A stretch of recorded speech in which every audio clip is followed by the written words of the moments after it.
মৰমৰ ছাত্ৰ ছাত্ৰীসকল, আজি আমি আসাম জাতীয় বিদ্যালয়ৰ ক্লাছ 8ৰ English lesson 11 spring time splendour পাৰ্টটোৰ সম্পূৰ্ণ এক্টিভিটিবিলাক সমাধান কৰিবলৈ গৈ আছোঁ। তো ভিডিঅ'টো অতি গুৰুত্বপূৰ্ণ হ'বলৈ গৈ আছে, তো তোমালোকে মনোযোগেৰে চাই থাকিবা। আৰু যদি তোমালোকে মোৰ চেনেলত নতুন আহিছে আৰু আসাম জাতীয় বিদ্যালয়ৰ যিকোনো পাৰ্টৰ কুৱেশ্যন এনচাৰ বা অসমীয়া আলোচনাৰ ভিডিঅ' চাব বিচৰা, তেনেহ'লে মোৰ এই চেনেলটো ছাবস্ক্ৰাইব কৰি লোৱা। তো বলা আমি এতিয়া এক্টিভিটিবিলাক লৈ আহোঁ। তো এক্টিভিটি 1ত কৈছে change the following affirmative sentence to negative sentence, অৰ্থাৎ তলত দিয়া ইতিবাচক বাক্যবোৰ নহয়বোধক বাক্যলৈ ৰূপান্তৰিত কৰা। অৰ্থাৎ ইয়াত হয়বোধক বাক্য আছে, তো তোমালোকে এইবোৰক নহয়বোধক বাক্যত লিখিব লাগে। তো তোমালোকে যদি এফাৰ্মেটিভৰ পৰা নেগেটিভ কৰিব নাজানা, তো তোমালোকক আগত মই দুটা সেন্টেন্সেৰে বুজাই দিওঁ। 1 নম্বৰ এক্টিভিটিত তোমালোকে ডু নট বা ডাজ নটৰ ব্যৱহাৰ কৰি নেগেটিভবোৰ কৰিব লাগিব। যেনেকুৱা আই প্লে ক্ৰিকেট, অৰ্থাৎ মই ক্ৰিকেট খেলোঁ। তো এইটোক যদি তোমালোকে নেগেটিভ কৰিব বিচৰা, তো তেনেহ'লে ফাৰ্ষ্টত তোমালোকৰ চাব লাগিব ভাৰ্ব কোনটো আছে। তো ইয়াত ভাৰ্বটো আছে প্লে, আৰু এই প্লেটো প্ৰেজেণ্ট ফৰ্মত আছে। তো যদি কোনো এটা ভাৰ্ব প্ৰেজেণ্ট ফৰ্মত থাকে, তেনেহ'লে ডু নট বা ডাজ নট ব্যৱহাৰ কৰিব লাগে। তো যিহেতু এই ভাৰ্বটোৰ লগত এছ বা ইয়েছ যোগ নাই, গতিকে তোমালোকে ডু নট লিখিবা। আৰু যদি ভাৰ্বটোৰ লগত এছ বা ইয়েছ যোগ থাকিলে হয়, তেনেহ'লে তোমালোকে ডাজ নট লিখিব লাগিল হয়। তো গতিকে ইয়াৰ এনচাৰটো হ'ব I do not play cricket.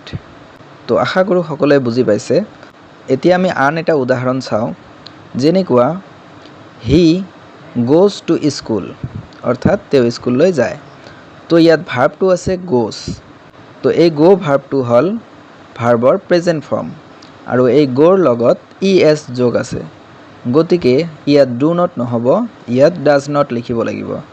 তো ইয়াৰ এনচাৰটো হ'ব he does not go to school. তো ইয়াত কিন্তু গোজ টু ডাজ নট যেতিয়া লিখিবা, তো এছ বা ইয়েছটো লিখিবৰ কোনো প্ৰয়োজন নাই, তোমালোকে অকল গো লিখিবা। যদি প্লেচ থাকিলে হয়, তেনেহ'লে প্লে লিখিব লাগিছিল। অৰ্থাৎ ডাজ নটটো লিখিলে তোমালোকে ভাৰ্বৰ লগত আকৌ এছ বা ইয়েছটো লিখিব নালাগে, আৰু লিখিলে ভুল হ'ব। তো আশা কৰোঁ সকলোৱে তোমালোকে ডু নট বা ডাজ নট দি বুজি পাইছে। তো এক্টিভিটি 1ত তোমালোকে এই ডু নট বা ডাজ নটেৰে এক্টিভিটিবিলাক সমাধান কৰিব লাগিব। তো 1 নম্বৰত কৈছে Mia and Gabriel ride their bikes in the park. তো ইয়াত ভাৰ্বটো আছে ৰাইড। তো ৰাইডৰ আগত তোমালোকে ডু নট লিখিব লাগিব।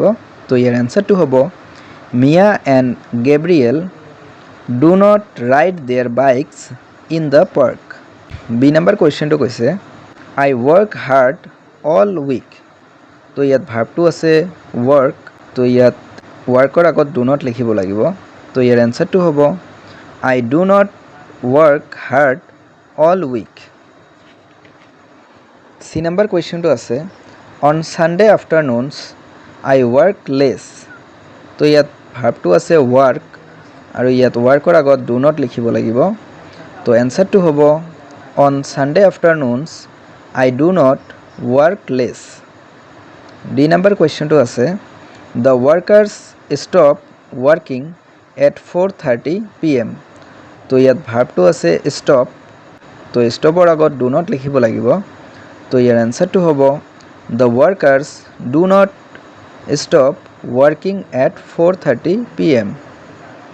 ই নম্বৰ কুৱেশ্যনটো হ'ল the manager asks his assistants to help with the drinks. তো ইয়াত ভাৰ্বটো আছে আস্ক, আৰু আস্কৰ লগত এছ যোগ আছে। গতিকে তোমালোকে ইয়াত ডাজ নট লিখিব লাগিব। তো ইয়াৰ এনচাৰটো হ'ব the manager does not ask his assistant to help with the drinks. F number কুৱেশ্যনটো কৈছে দে গ' হোম ফৰ দ্য উইকেণ্ড। তো ইয়াত ভাৰ্বটো আছে গ'। তো গ'ৰ আগত ডু নট লিখিব লাগিব। তো ইয়াৰ এনচাৰটো হ'ব they do not go' home for the weekend. তো এইটো আছিল এক্টিভিটি 1ৰ সমাধান। তো এতিয়া আমি এক্টিভিটি 2 লৈকে আহোঁ। তো এক্টিভিটি 2ত কৈছে change the following affirmative sentence to negative sentence. তো এইটোতো তোমালোকৰ ইতিবাচক বাক্য দি আছে, এইবোৰক নেগেটিভত লিখিব লাগে, অৰ্থাৎ নহয়বোধক বাক্যত লিখিব লাগে। তো ইয়াত তোমালোকৰ পাষ্ট টেন্সৰ এফাৰ্মেটিভ চেণ্টেন্স দিছে আৰু এইটোক নেগেটিভ কৰিব লাগে। তো তোমালোকে মনত ৰাখিবা, পাষ্ট টেন্সৰ নেগেটিভ কৰোঁতে ডু নট বা ডাজ নট লিখিব নালাগে। এইটো ডু নট বা ডাজ নট লিখিলে ভুল হ'ব। তো তোমালোকে ডিড নট লিখিব লাগিব। যেনেকুৱা আই এট ৰাইচ, অৰ্থাৎ মই ভাত খাইছিলোঁ। তো ইয়াত ভাৰ্বটো আছে এট, আৰু এই এট ভাৰ্বটো হ'ল ভাৰ্বৰ পাষ্ট ফৰ্ম। তো ইয়াত ডু নট বা ডাজ নট এটাও নহ'ব, ইয়াত হ'ব ডিড নট। তো ইয়াৰ এনচাৰটো হ'ব I did not eat rice. Did not লিখিলে এটটো লিখিব নালাগে, এটটোৰ প্ৰেজেণ্ট ফৰ্মটো লিখিব লাগিব। তো গতিকে এটটো হৈ যাব ইট। তো ইয়াৰ এনচাৰটো হ'ব I did not eat rice. তো আশা কৰোঁ সকলোৱে বুজি পাইছে। তো এতিয়া এক্টিভিটিটোৰ এ নাম্বাৰটো সমাধান কৰোঁ। তো এই নাম্বাৰটো কৈছে Samir celebrate his birthday yesterday. তো ইয়াত ভাৰ্বটো হ'ল চেলিব্ৰেট আৰু এইটো পাষ্ট ফৰ্মত দি আছে। তো তোমালোকে চেলিব্ৰেটৰ আগত ডিড নট লিখিব লাগিব।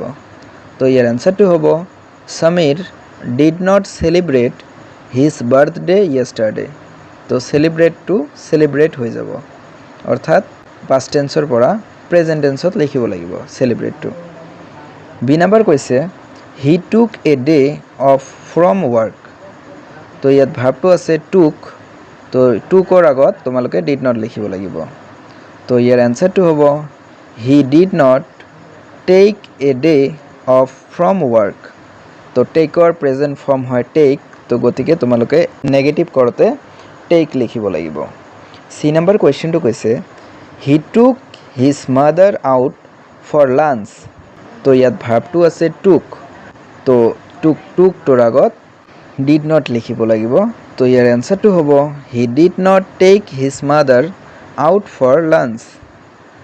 ডি নাম্বাৰ কুৱেশ্যনটো কৈছে he lay on the bench all afternoon. তো ইয়াত ভাৰ্বটো আছে লে। তো ইয়াত লেৰ আগত ডিড নট লিখিব লাগিব। তো ইয়াৰ এনচাৰটো হ'ব he did not lie on the bench all afternoon. E number কুৱেশ্যনটো কৈছে we threw a party for rack team in the evening. তো ইয়াত ভাৰ্বটো আছে থ্ৰিউ আৰু থ্ৰিউৰ আগত ডিড নট লিখিব লাগিব। আৰু এনচাৰটো হ'ব we did not throw' a party for rack team in the evening. F নাম্বাৰটো কৈছে they danced and loved until very late. তো ইয়াত ভাৰ্বটো আছে ডেন্সড আৰু এই ভাৰ্বটোৰ আগত ডিড নট লিখিব লাগিব। তো ইয়াৰ এনচাৰটো হ'ব they did not dance and loved until very late. তো এইটো হ'ল এক্টিভিটি 2ৰ সমাধান। এতিয়া আমি এক্টিভিটি 3লৈকে আহোঁ। তো এক্টিভিটি 3ত কৈছে change the following affirmative sentence into interrogative sentence, অৰ্থাৎ তলত দিয়া ইতিবাচক বাক্যবোৰ নহয়বোধক বাক্যত লিখিব লাগে। তো এক্টিভিটি 3তো পাষ্ট ইনডিফিনিট টেন্সৰ বাক্যবোৰ দিছে। তো তোমালোকে পাষ্ট ইনডিফিনিট টেন্সৰ বাক্যত যদি ইণ্টাৰগেটিভ কৰিব বিচৰা তেনেহ'লে আগত ডিড লিখিব লাগিব। এক্টিভিটি 2ৰ নিচিনাকৈয়ে কৰিব লাগিব, কিন্তু ইয়াত নেগেটিভ নহয়, ইয়াত ইণ্টাৰগেটিভ কৰিব লাগিব। যেনেকৈ মই এটা উদাহৰণ দিওঁ, শ্বি ৰোট এ লেটাৰ, অৰ্থাৎ তাই এখন চিঠি লিখিছিল। তো এইটোক যদি তোমালোকে ইণ্টাৰগেটিভ কৰিব বিচৰা তো ইয়াৰ এনচাৰটো হ'ব did Shi right a letter. অৰ্থাৎ তোমালোকে যেনেকুৱা আগত ছাবজেক্টটো লিখিছা, তো তোমালোকে ছাবজেক্ট আগত নিলিখি ভাৰ্বটো আগত লিখিব লাগিব। তো যিহেতু এইটো পাষ্ট টেন্সৰ হয়, ভাৰ্বটো পাষ্ট টেন্সত আছে, গতিকে তোমালোকে ডিড লিখিব লাগিব আৰু এইটো ছাবজেক্টৰ পিছত লিখিলে নহ'ব, ইণ্টাৰগেটিভ কৰোঁতে ছাবজেক্টৰ আগত ডিড লিখিব লাগে। তো আগত লিখিবা ডিড, তাৰপিছত লিখিবা ছাবজেক্ট, তাৰপিছত ভাৰ্বটো প্ৰেজেণ্ট ফৰ্মত লিখিবা আৰু অবজেক্টখিনি লিখি লাষ্টত প্ৰশ্নবোধক চিন দিলে তোমালোকৰ ইণ্টাৰগেটিভ হৈ যাব। তো আশা কৰোঁ সকলোৱে বুজি পাইছে উদাহৰণটো। তো এতিয়া আমি এক্টিভিটি 3ৰ এ নাম্বাৰটোলৈকে আহোঁ। তো এ নাম্বাৰত কৈছে হিজ পেৰেণ্টছ এৰাইভড য়েষ্টাৰডে। তো ইয়াত ভাৰ্বটো আছে এৰাইভড। তো ইয়াৰ এনচাৰটো হ'ব did his parents arrive yesterday. আৰু শেষত কোশ্চেন মাৰ্ক। বি নম্বৰ কুৱেশ্যনটো কৈছে our team won the championship. তো ইয়াত ভাৰ্বটো আছে ওন, তো ইয়াৰ এনচাৰটো হ'ব did our team win the championship. C number কুৱেশ্যনটো কৈছে James left school at 14th। তো ইয়াত ভাৰ্বটো আছে লেফ্ট, তো ইয়াৰ এনচাৰটো হ'ব did James leave school at 14th। D number কুৱেশ্যনটো কৈছে the boys applauded the players. তো ইয়াত ভাৰ্বটো আছে এপ্লাউড, তো ইয়াৰ এনচাৰটো হ'ব did the boys applauded the players. E number কুৱেশ্যনটো কৈছে he excused her of poisoning his dog. তো ইয়াত ভাৰ্বটো আছে এক্সকিউজড, তো ইয়াৰ এনচাৰটো হ'ব did he excuse her of poisoning his dog. F number কুৱেশ্যনটো কৈছে she saved money by giving up cigarettes. তো ইয়াত ভাৰ্বটো আছে ছেভড, তো ইয়াৰ আনচাৰটো হ'ব did she save money by giving up cigarettes. তো এয়া আছিল এক্টিভিটি 3ৰ সমাধান। তো এতিয়া আমি ৰাইটিং এক্টিভিটিলৈকে আহোঁ। ৰাইটিং এক্টিভিটিবিলাকত তোমালোকে ডায়েৰীত কেনেকৈ লিখিব লাগে 3টা উদাহৰণ অলৰেডি কৰিয়ে দিয়া আছে, আৰু তলত এক্টিভিটিত তোমালোকক 2টা কুৱেশ্যনৰ এনচাৰ কৰিবলৈ দিছে। তো এতিয়া আমি ৰাইটিং এক্টিভিটিৰ 1টো সমাধান কৰিম। তো ইয়াত কুৱেশ্যনটো আছে you and your friend are participating in a dance drama to stage in the annual function of your school. Put your thought in your diary regarding the experience during its rehearsal. তো ইয়াৰ এনচাৰটো হ'ব ফাৰ্ষ্টত লিখিবা মাহৰ নাম। তো বৰ্তমান যিহেতু অক্টোবৰ চলি আছে, তো অক্টোবৰ 1 লিখিব পাৰা, আৰু কমা দি এইটো যেনেকুৱা 2025, তো তোমালোকে 2025 লিখিব পাৰা। তাৰপিছত আজিৰ বাৰটো লিখিব পাৰা, যিহেতু আজি বৃহস্পতিবাৰ, তো তোমালোকে থাৰ্ছডে লিখিব পাৰা, আৰু তাৰপিছত সময়টো লিখিবা কেতিয়া তোমালোকে লিখি আছা। তো তোমালোকে 9 PM ৰাতি 9টাত লিখি আছা, এনেকৈ লিখিব পাৰা।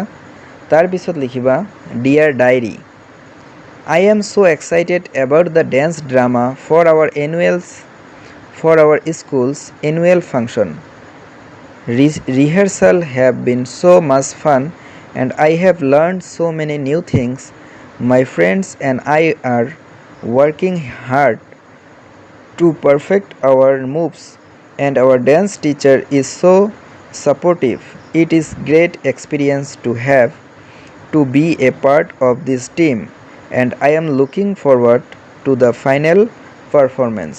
2 number question to কৈছে you are trying to write a short story for publication in the annual magazine of your school. Write down your thought in your diary. তো ইয়াৰ আনসাৰটো হ'ব suppose October 15, 2025। তো এনেকৈ লিখি তো ডেটো লিখিবা Tuesday 10 PM। তাৰপিছত লিখিবা ডিয়াৰ ডায়েৰী, তাৰপিছত এনচাৰটো লিখিবা I have been trying to write a short story for the school magazine. It is challenging but also very rewarding.